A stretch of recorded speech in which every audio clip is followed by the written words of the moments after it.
Gnosis es una palabra griega que significa conocimiento o ciencia. Pero en los tiempos bíblicos representaba mucho más que eso. Era una manera de entender, de percibir y de analizar la realidad. Parece talmente como que todo quedó en el pasado, pero no existe escuela del pensamiento hoy que no haya sido influenciada por la Gnosis.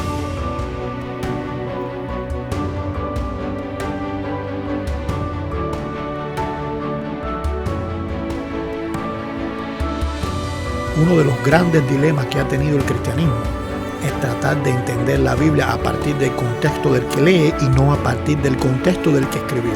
Este es un texto con una verdad que hace reflexionar mucho. ¿Cómo es posible pensar que hay que tener fe sin entender la Escritura, sin conocer la Escritura? Si la fe viene a partir de lo que tú conoces de Dios. Realmente la Biblia es un texto complejo. ¿Cuántas diferentes interpretaciones acerca de un mismo texto? El contexto cultural en que se escribe un texto va a definir gramaticalmente a dónde apunta la palabra. Comúnmente oímos decir que un texto fuera de contexto se convierte en un pretexto. ¿Pero realmente se conoce el contexto bíblico? Hola, yo soy Líber Aguiar y hoy te quiero hablar de la Gnosis. Le damos las gracias una vez más a ustedes por sintonizarse con este programa. Nos encontramos en la primera temporada que hemos llamado la Gnosis para referirnos específicamente a todo lo que estaba ocurriendo en el contexto bíblico, el cual fue influenciado en mucha manera, no a la hora del escritor escribir, sino a la hora de enfrentar situaciones, con este paradigma, con esta forma de percibir la realidad muy particular que hoy llamamos Gnosis. Es bueno aclarar que cuando hablamos de Gnosis no nos estamos refiriendo por ahora en ningún momento a aquellas sectas que fueron etiquetadas como gnósticas en los siglos segundo, tercero, cuarto. No quiere decir esto que ellos no eran gnósticos, sino que ellos simplemente cosecharon lo que desde tiempos de Caín, Lamec, Nimrod y todos aquellos personajes fue creciendo, después fue sistematizándose con Zoroastro y fue sistematizándose con los filósofos griegos, y ellos cosecharon eso, los gnósticos del siglo segundo, tercero. Ellos nunca se llamaron a sí mismos gnósticos. Fueron los llamados padres de la iglesia los que les pusieron esa etiqueta de gnósticos, porque lograron definir que ese concepto gnosis era el concepto de común denominador para toda esa tendencia. Por eso es que estamos diciendo que no nos estamos refiriendo específicamente a la palabra gnosis que viene del helenismo. Estamos utilizando, pudiéramos decir, estamos secuestrando la palabra gnosis para hablar de algo que ya hoy está claro en la palabra gnosis, pero que en aquel entonces era parte de la perspectiva de la humanidad y era parte de la perspectiva y el enfrentamiento que tuvieron los escritores bíblicos, en especial después Jesús, los apóstoles, con esa forma de percibir la religión que hoy entonces le llamamos gnosis. En este programa vamos a estar definiendo y vamos a estar señalando acerca de un secreto, y le llamamos secreto simplemente para despertar su curiosidad, pero secreto porque la mayoría de los intérpretes han pasado por alto, no se han dado cuenta de esto, no han relacionado un detalle con otro, y cuando digo la mayoría no me estoy siendo bien específico, no todos, pero una gran mayoría de los intérpretes bíblicos, cuando miran el Nuevo Testamento, los escritos apostólicos, pues simplemente ven a unas sectas lineales. Por ejemplo, los fariseos, ven a los fariseos como un grupo lineal, único, unido, al cual se podía señalar de una forma específica. Hoy sabemos que el fariseísmo en aquel entonces estaba dividido en la escuela de Hillel, la escuela de Shammai, pero no solamente eso. El fariseísmo, que aparentaban ser los más firmes, los más fieles, los más estrictos con la ley, asimismo se les menciona en determinado momento, habían sido penetrados por la gnosis y ellos habían reinterpretado el texto bíblico a partir de la visión de la gnosis. E inclusive muchas de las tradiciones que ellos señalaron como tradición oral o como aquello que aclaraba el texto bíblico no era más que conclusiones que estaban basadas en la gnosis. Hoy vamos a estar viendo acerca de dos pasajes específicos, aunque el Nuevo Testamento está repleto de ejemplos como este, pero vamos a ver dos pasajes que creemos que son claros para explicar cómo el fariseísmo había sido penetrado por este concepto de la gnosis. Cuando entonces se analiza el error de los fariseos, no se puede solamente pensar en un concepto legalista solamente, sino también en un concepto de una mala interpretación del texto bíblico a la luz de la gnosis que le llevó entonces a ese legalismo y a esa vida tan estricta que lo que hacía era ponerle más cargas a las personas que lo que ya tenían por el propio pecado que tenía el ser humano. El primer pasaje que vamos a estar analizando es el pasaje que se encuentra en el Evangelio de Marcos, donde Jesús va a tener un confrontamiento, va a tener un choque. Aparentemente y tradicionalmente se analiza ese choque como simplemente con los fariseos. Pero vamos a estar viendo el texto minuciosamente para poder entender que los fariseos simplemente estaban exponiendo un criterio, inclusive tratando de justificar lo que Jesús decía desde la perspectiva de la gnosis. Cuando lo oyeron los suyos, vinieron para prenderle, porque decían, está fuera de sí. Pero los escribas que habían venido de Jerusalén decían que tenía a Belcebú y que por el príncipe de los demonios echaba fuera a los demonios.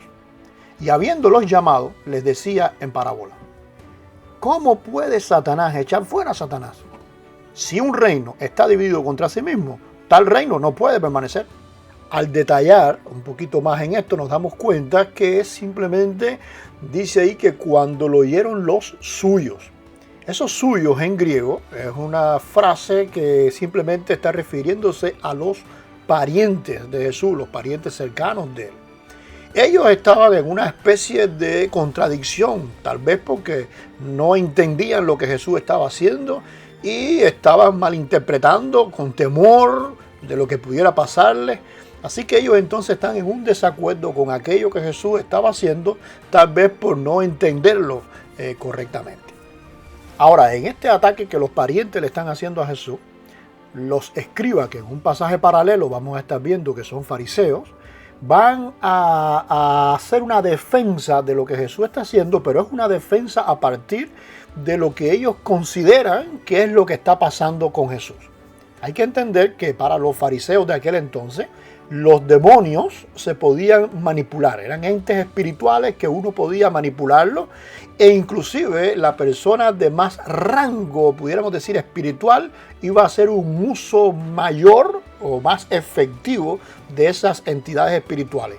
E inclusive pudiera haber enfrentamiento entre las entidades espirituales de una persona y las entidades espirituales de otra, y ganaría entonces aquel que haría un mejor uso de esa manipulación del mundo espiritual.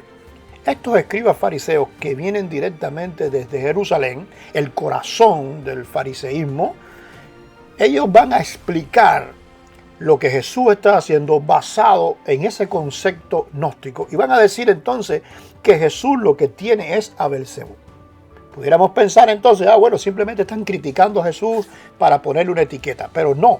Ellos utilizan entonces la frase príncipe de los demonios. Esta frase arkontiton daimonion lo que está diciendo es que Jesús está manipulando al autor del mundo corrompido.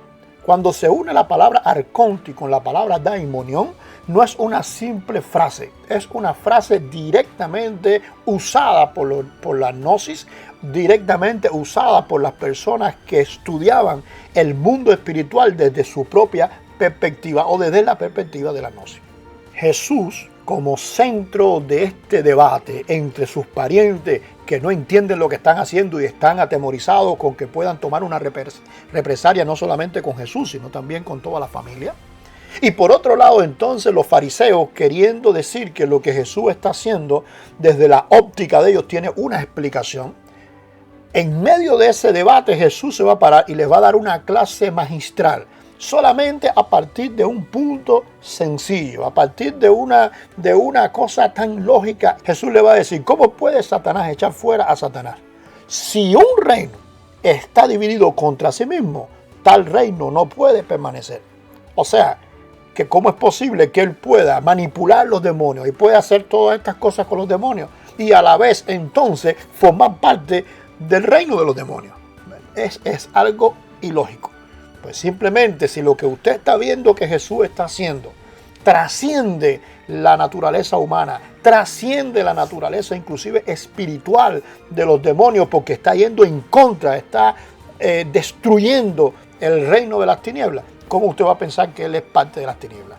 Él es algo más que eso. Y es lo que Jesús está tratando de dejar claro en medio de este debate. Este texto deja en evidencia que los fariseos tenían un concepto de la gnosis que le llevó inclusive a pensar que Jesús dominaba a los demonios y que por eso hacía las cosas que hacía, porque él tenía el control sobre los demonios como un arjés, tenía el control desde una perspectiva gnóstica. El segundo texto que vamos a estar mirando se encuentra en el Evangelio de Lucas capítulo 16. Cuando miramos el trasfondo de lo que está sucediendo aquí, vemos a Jesús enseñando a sus discípulos, pero en medio de aquella enseñanza que estaba teniendo con los discípulos, van a estar los fariseos y estos van a estar no aprendiendo, no con una actitud de entender, sino van a estar con una actitud de medir, de ver qué está diciendo para poder atacar a Jesús.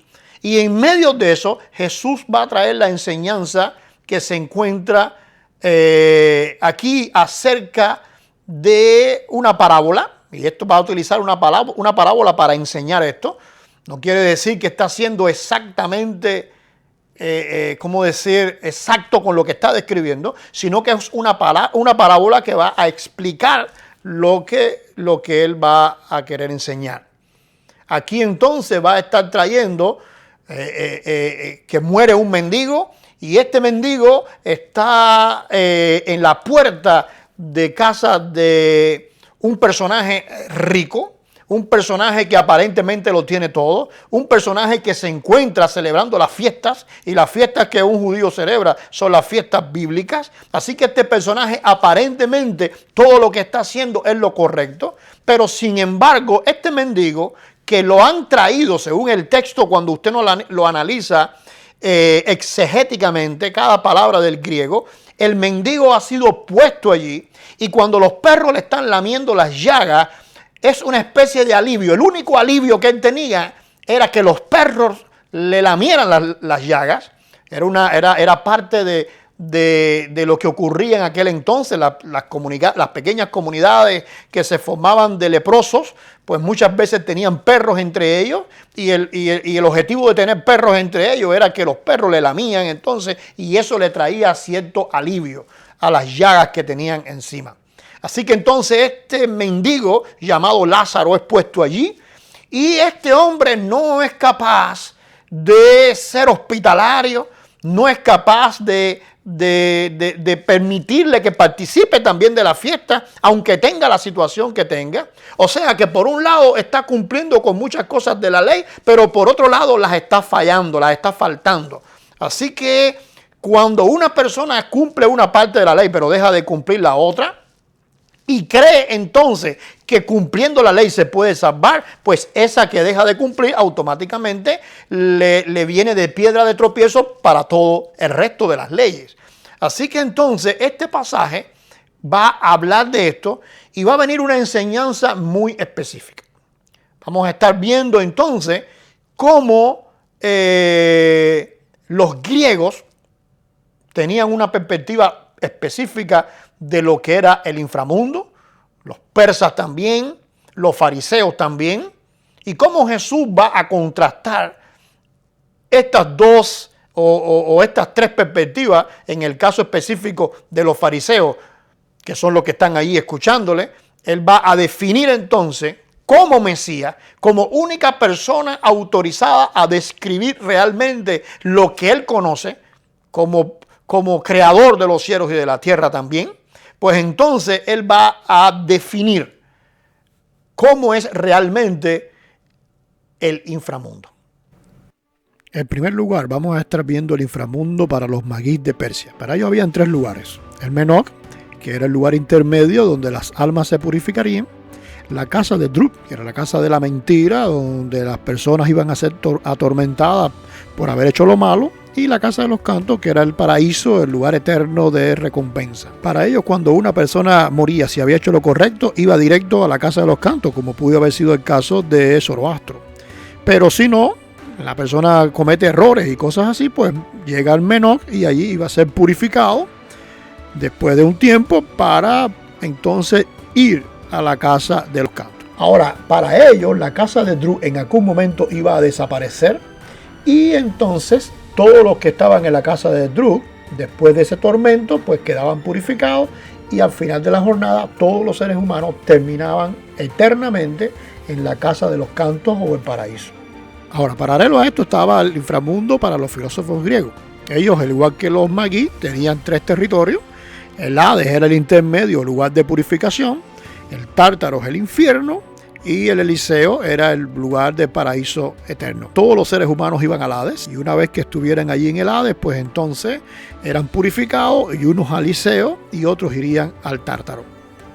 Cuando los fariseos entraron en contacto con esta enseñanza modernista de la época, ellos ajustaron todo esto, dejaron los tres lugares y dejaron entonces el Seol como un lugar intermedio, la Gehinná como el lugar de tormento eterno y el seno de Abraham como el paraíso. Para el judío iba al Seol, en el Seol era purificado un tiempo y cuando estuviera preparado pasaba para el seno de Abraham. En cambio, el gentil no tenía este derecho, iba directamente a la Gehinná.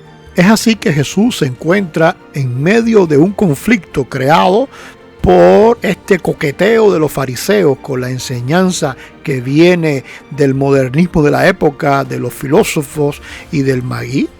Y Jesús va a explicar que hay una Gehinná y un Hades, por determinados versos paralelos. Sabemos que Gehinná y Hades es lo mismo. Y también va a presentar el seno de Abraham. Este mendigo va a ser llevado al seno de Abraham, no dice lo que hizo, no dice que hizo buenas obras, eso infiere que es por la gracia de Dios entonces que este mendigo está yendo al seno de Abraham, pero sí nos dice que el rico no hacía lo correcto, no estaba teniendo la fe adecuada, porque aunque estaba celebrando fiestas y estaba haciendo las cosas aparentemente correctas, tenía a este mendigo en la puerta, no era capaz de comportarse hospitalariamente con él. Es así que Jesús va a dejar claro que hay una gran cima entre la Gehinná, el Hades y el seno de Abraham. Y esta ha sido puesta precisamente por Dios para que no pasen de un lado a otro y haya una separación total donde las tinieblas no se acerquen más ni tengan nada que ver con la luz. Después de analizar entonces estos dos textos, nos damos cuenta y dejamos en evidencia que el fariseísmo de entonces, aunque aparentemente la mayoría de los intérpretes lo han analizado como que eran los legalistas, como que eran las personas que veían el texto bíblico fielmente, pero vamos a ver que los fariseos de entonces estaban influenciados grandemente por el concepto que hoy estamos llamando gnosis, que venía desde los tiempos antiguos, que fue desarrollado por Zoroastro, que fue desarrollado por los filósofos, después los maguís. Así que entonces esta ciencia oculta, mística, que definía de una forma científica la religión, había influenciado a aquellos que deberían ser los maestros o los que se autotitulaban los grandes santos o los grandes escogidos de la nación de Israel. Así que entonces cuando nosotros analizamos el texto bíblico, tenemos que tener en cuenta que en muchas ocasiones lo que se va a criticar del fariseísmo no es específicamente el análisis correcto que pudieran hacer ellos de la ley, sino el análisis influenciado por la gnosis que hicieron ellos de la ley. Y ese análisis les llevó entonces a desviar y a crear toda una tradición de los ancianos, que hoy llamamos tradición oral y que se resumen en esa obra conocida como Talmud, que no es lo único, hay mucho más, pero se resume ahí en el Talmud, pues va a definir o a enseñar o a mostrar mucha de esa enseñanza tergiversada que tenían los fariseos acerca del texto bíblico. Cuando analizamos la ley dada a Moisés, todo el sistema de expiación se concentra en el templo. Primero en el tabernáculo, luego en el templo. ¿Qué sucede? Que una vez que se destruyó el templo de Jerusalén, los sobrevivientes que se asentaron en Yafne, fariseos, fueron los que tuvieron la autorización por Roma para mantener o clasificar el judaísmo. Ellos reinterpretan el judaísmo porque una vez que no está el templo, pues entonces se necesita sustituir muchas de las cosas que se hacían en el templo, se empiezan a sustituir para poder mantener las prácticas. Muchos de los sacrificios son sustituidos entonces por determinados rezos o bendiciones, oraciones o prácticas para entonces lograr armar todo un soporte que es lo que conocemos hoy como judaísmo. Irónicamente, muchas personas tratando de buscar las raíces bíblicas, tratando de buscar la práctica judía, pudiéramos decir, o israelí de aquel entonces, pues entonces se meten en el judaísmo de hoy sin percibir esa metamorfosis que sufrió el judaísmo. Metamorfosis que fue influenciada grandemente por la gnosis. Por eso entonces aparece dentro de ese judaísmo lo que es la cábala, lo que es la mística. Por eso usted hoy cuando analiza o conversa con la mayoría de los rabinos, todos creen en la reencarnación, porque es la gnosis la que les ha llevado a estas conclusiones. Así que cuando miramos aquel anticristo mencionado por Juan, no es solamente anticristo en función del Cristo cristiano, sino Cristo como palabra de Dios, Cristo como el logos de Dios, como el memra, como aquella expresión corpórea de Dios. Y esa expresión entonces en la historia del ser humano es combatida directamente con la gnosis, o con lo que llamamos hoy gnosis, con ese pensamiento humano, lógico de la religión. Así entonces, ese judaísmo que tenemos hoy es un judaísmo transformado por ese virus, por esa pandemia, por esa enfermedad que Juan menciona como anticristo. Irónicamente entonces, mucha gente hoy metiéndose en lo que pudiera ser las raíces hebreas del cristianismo,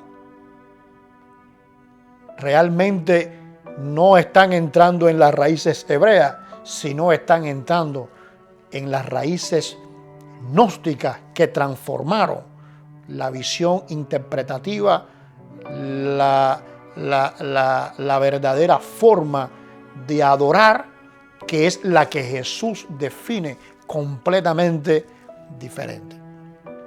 El rechazar al Mesías, al pueblo de Israel, le costó abrir las puertas a esa gnosis que tanto rechazaron, y es la que tristemente les domina hoy.